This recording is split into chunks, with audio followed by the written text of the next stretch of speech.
Hi, this is Michael Buckoff from BetterTOEFLScores.com, and today let's take a look at TOEFL practice online and particularly getting speaking feedback. I'll give you the whole context so you can understand what I want to do in this video. I just had a student who completed a speaking practice test using TOEFL Practice Online. She also wants to improve her pronunciation, so she's going to do some accent reduction private lessons with me over the next few weeks. And she wanted to know, based on this particular report from ETS, what are the areas that she can improve on. In addition, I think if we understand how SpeechRater works, ETS is artificial scoring engine for speaking, I think you can also understand what you need to do, how you need to improve your speaking and your pronunciation in order to score high on the speaking section of the exam, right? So let's get started. Let's take a look. I'm going to take a look at different things. I'll read some things. If I think they need clarification, I will say so. It says, this is a supplement to your official practice online score report. It shows your performance in a few areas of speaking. The information in this report comes from SpeechRater automated scoring system. In the actual TOEFL IBT test, your spoken responses will be scored by human raters. Please note that this report does not address all the speaking section score in the actual TOEFL exam. Now, let's look at this idea here. It will not, your responses will be scored by human raters, which implies you will not be scored by ETS artificial intelligence. However, let's look at when this was written. This was published back in 2018 by Educational Testing Service. Now, 1 year after that, ETS came up with some changes to the TOEFL exam in the speaking section, shrinking the speaking from 6 tasks down to 4. In addition, in 2019, ETS said that it would be using artificial intelligence as part of your score, in addition to the IBT human raters. So what does it mean here? I think that what this means is the human raters are going to look at the content of your response. Did you actually address a speaking task? Right? I think that's one of the primary areas that the IBT human raters are going to look at. Now, the speech rater and the artificial intelligence, it's going to be scoring you according to what I talk about in this video right now. It says the speech rater engine evaluates components of your spoken responses. The graphs below show a few of these components where your speaking is compared with a sample of TOEFL IBT test takers. The percentile value is your performance compared with these IBT test takers. For example, a percentile of 60 means your performance was higher than 60% of the total sample. In addition, the color bars show the typical values for the TOEFL IBT test takers. It says this report covers only a few of the speaking abilities that are scored by human raters in the actual TOEFL IBT exam. For example, SpeechRater engine does not score the accuracy of the content of your response. And I already told you that a minute ago. Okay, so let's see how this student did. So it looks like there are 1, 2, 3, 4, 5, 6, 7. There's 7 areas that the SpeechRater looks at in order to score your response. Okay, so the first one, the student for the first one, the speaking rate fluency, this student scored 55. So speaking rate is a measure of how many words you speak per minute. Stronger speakers tend to speak faster, but be careful if you speak too fast. It may be difficult for others to understand you. What it doesn't say is how many words a minute should you speak. So I think between 100 and 150 words is usually pretty good. If you can get in 100, 150 words, during a speaking response, I think that would definitely be good. So this student is in the middle here. This student scored higher than 55% of the test takers when it comes to speaking rate. So in my opinion, this student needs to improve here. This student needs to get maybe above 80. That would definitely be really good there. So the speaking rate or fluency needs improvement.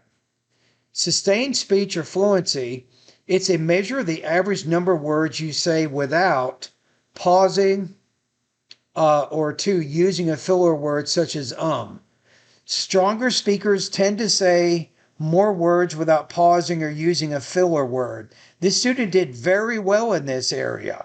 This student got 98%. So there's not really very much improvement needed here. Now, what can we learn here? Well, the question is, well, how many words should you be speaking without pausing, right? So it doesn't really say that here, but I mean, I can answer that question. We have in English is what's called thought groups.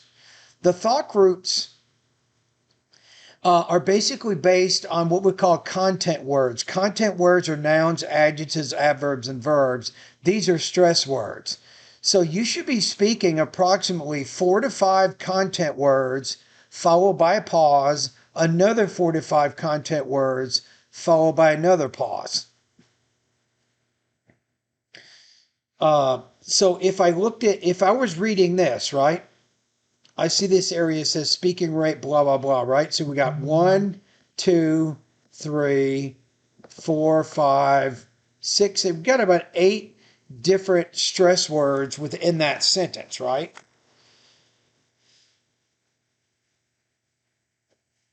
So as you know, with the speaking rate, if you read it like this would not be sustained speech. If you said speaking rate is a measure of how many words you speak per minute, that's definitely not sustained speech, right? But I think to score higher, you have to do something like this. Speaking rate is a measure of how many words you speak per minute. So notice I put speaking rate and then measure, that's 3. I had a pause right before the preposition. And then I said of how many words you speak per minute. I had no pauses there. So I think in the fluency category, you want to try to pause after 4 to 5 stress words. And then also you want to avoid using a lot of filler words such as okay, you know, and so on. You don't need those filler words. They can become distracting. The third category, and this student did very high, 99% here. It says pause frequency is a measure of how often you pause when speaking. Stronger speakers tend to pause less frequently, but keep in mind that other aspects of pausing are also important. For example, pausing at the end of a sentence is better than pausing in the middle of an idea. Okay, so I think this is kind of similar to what we just looked at. So it's saying that you need to be careful and make sure that you're pausing when you get to the end of a sentence. I have a lot of my students in my online course that don't do that, and then it becomes difficult to concentrate on what they're saying. So stronger speakers pause less frequently. Usually in a 15 to 20 word sentence, you're looking at maybe 1 or 2 pauses at the most, right? And it says, for example, pausing at the end of a sentence is better than pausing in the middle of an idea.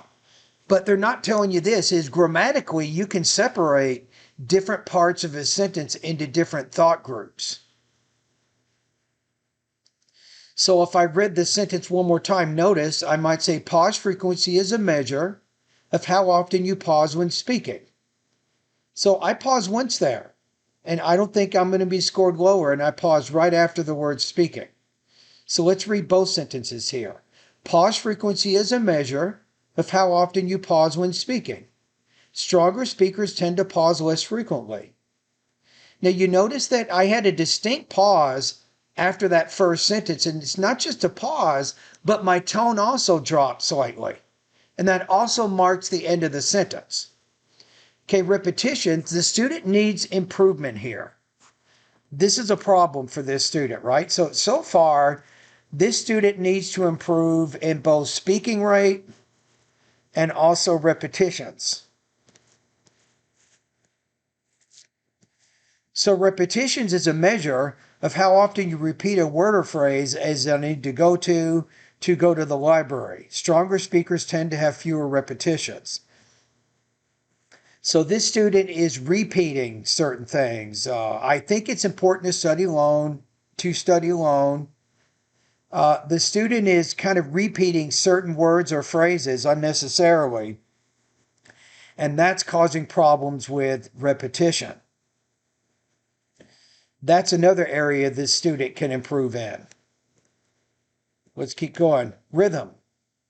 So now we're looking more at, notice how the first one, two, three, the first four areas focus on the overall fluency. How naturally do you speak? Do you speak quickly without too many pauses or hesitations in there? You're not throwing a lot of conversation fillers. So once we look at fluency, then we look at rhythm. And the student is okay, not perfect here, but 72%. You have rhythm as a measure of whether syllables are stressed appropriately. Stronger speakers tend to put clear stress on appropriate syllables. So I think you can probably look at this in two areas when we talk about that. You have word stress and then you have sentence stress. I think you need to do well in both of those areas if you want to score high in the rhythm category. So word stress would be a word like academic, so that one syllable needs to be clearer, louder, longer, and higher pitch. So are you putting appropriate stress on the stressed syllable of a multisyllabic word? In addition, we can look at sentence stress or sentence rhythm. And sentence rhythm is defined as the combination of stress and unstressed words in the English language. So how is your rhythm, both with the word and with the sentence? Notice when I read this idea, I have rhythm is a measure. Notice how I don't put a lot of stress on a, and then again the word of.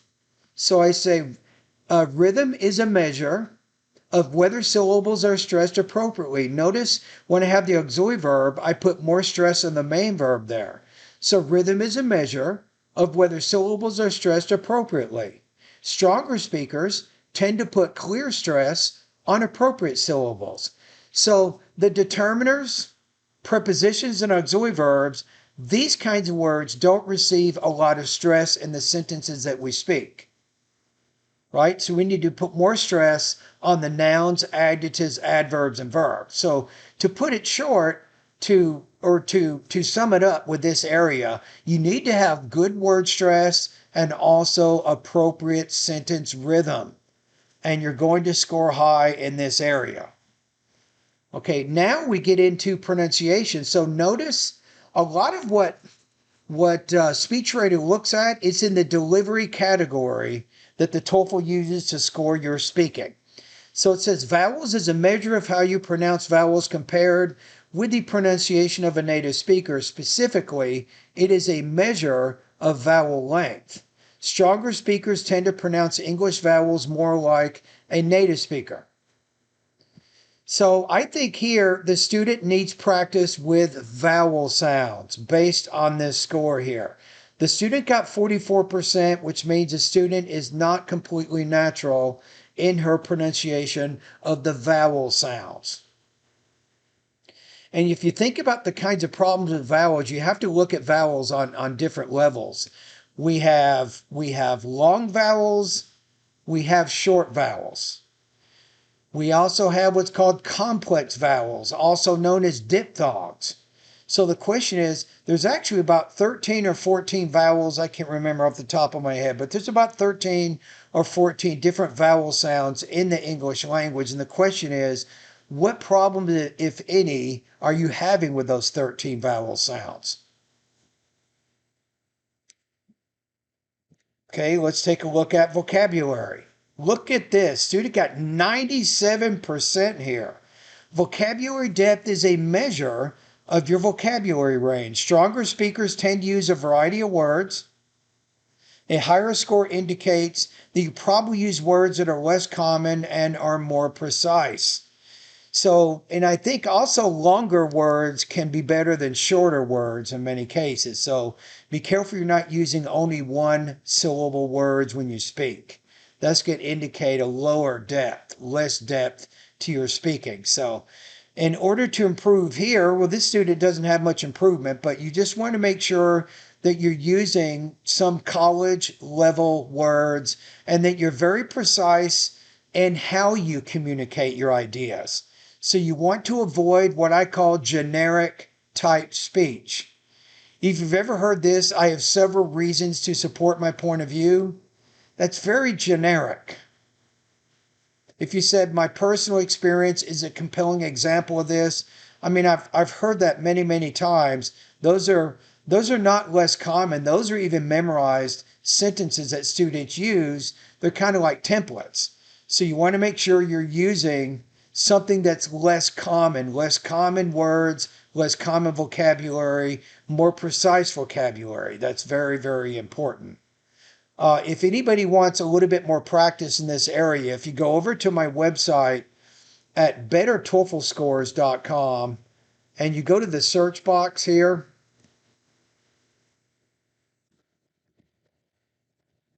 TOEFL ELABOR, Wax TOEFL Elaboration. This one. This is a really good lesson to help you improve the preciseness and the vocabulary that you use to explain your ideas. So keep that in mind. Okay, what else do we have here? I think that pretty much sets it up here. So let's conclude kind of what you need to do in order to do really well on the speaking and so that you can get a high score from ETS's artificial scoring engine, SpeechRater. Okay, so to recap. Okay, first of all, you want to make sure that you don't have any problems with your overall fluency. So you need to be speaking between 100 and 150 words per minute. I think that's pretty good. Now, the next part is sustained fluency is make sure that you're not pausing. It says you're not pausing using filler words too much. So you'll say more words, usually, like I said, as it relates to pause frequency. Maybe you're pausing after 4 to 5 stress words, you have a pause, another 4 to 5 stress words, you have another pause. Then make sure that you have a distinct ending to the sentence before you go on to the next sentence. Right? So I think that's going to be important. Also with fluency, make sure you don't repeat words. For example, it says I need to go to the library. Don't repeat words unnecessarily. That's going to indicate lower level speaking proficiency. So I think if you improve in your fluency with your speaking rate, sustained speech, pause frequency, and repetitions, if you make improvements in those areas, I guarantee you, you're going to get better. You will score higher. And then you want to make sure we have 3 more areas. I just wanted to recap quickly. You want to make sure that you're doing really well with both word stress and sentence stress or sentence rhythm, and that you're pronouncing the vowels clearly. Now, it doesn't say consonants in here, but you have to assume that you need to also speak your consonants clearly as well. And you want to have good vocabulary depth to your ideas.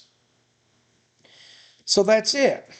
So as I just said a minute ago, this student can definitely make improvements with the speaking rate, with the repetitions and the fluency, the vowels and pronunciation areas. Those are the areas that this particular student needs to improve on, and that's what I'm going to work on when we do our private lessons. I'm going to help her improve in these areas as indicated by the SpeechRater. And thank you everybody for watching the video.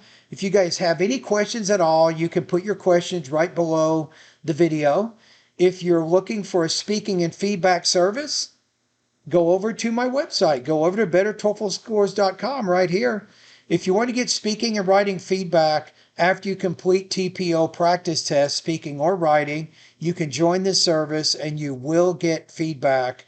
You can do it every 24 hours. As it says here at my website, I shall become a master in this art only after a great deal of practice.